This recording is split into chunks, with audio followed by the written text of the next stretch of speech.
શપથના 10 દિવસ પહેલા સજા. નમસ્કાર, સ્વાગત છે આપનું આરબી ન્યૂઝના ટોપ 10 સમાચારમાં. હું અશ્વિન રાઠોડ. ડોનાલ્ડ ટ્રમ્પ બન્યા અમેરિકાના ઇતિહાસમાં દોષિત જાહેર થનારા પ્રથમ રાષ્ટ્રપતિ. ન્યુયોર્ક કોર્ટે પોર્ન સ્ટાર કેસમાં જેલ મોકલવાને બદલે બિનશરતી જામીન આપ્યા. શપથના 10 દિવસ પહેલા સજા. પીએમ મોદી આવતા મહિને ફ્રાન્સ જશે. 26 રાફેલ 3 સબમરીનની ફાઇનલ ડીલની શક્યતા સાથે એઆઈની સમિટમાં પણ ભાગ લેશે. ઈરાનનો મોટો નિર્ણય. હવે તેહરાનને બદલે મકરાન રાજધાની બનશે.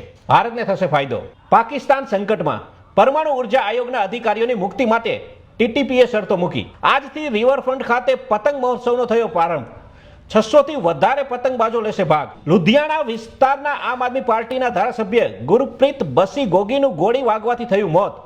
હત્યા કે આત્મહત્યા અંગે રહસ્ય ઘેરાયું. કુદરત સામે અમેરિકા લાચાર. વિશ્વને ભડકે પાડવા દરેક દેશને હથિયાર આપતું આજે ખુદ આગમાં રાખ થયું. લોસ એન્જલસનો 60% જંગલનો વિસ્તાર બળીને ખાખ. મ્યાનમારની સેનાએ પોતાના જ દેશમાં કર્યો હવાઈ હુમલો. 40 લોકોના થયા મોત. પાકિસ્તાન માટે શરમભરી વાત. છેલ્લા 24 કલાકમાં 7 દેશોમાંથી પાકિસ્તાનના 258 નાગરિકોને કાઢી મૂકવામાં આવી. રશિયાને દર મહિને અબજો ડોલરનો ફટકો. બાઇડને જતા જતા ગેસ અને ઓઇલની આયાત બંધ કરી. તો આ આજના ટોપ 10 ન્યૂઝ અને હું હતો આપની સાથે અશ્વિન રાઠોડ. જય હિન્દ, જય ભારત.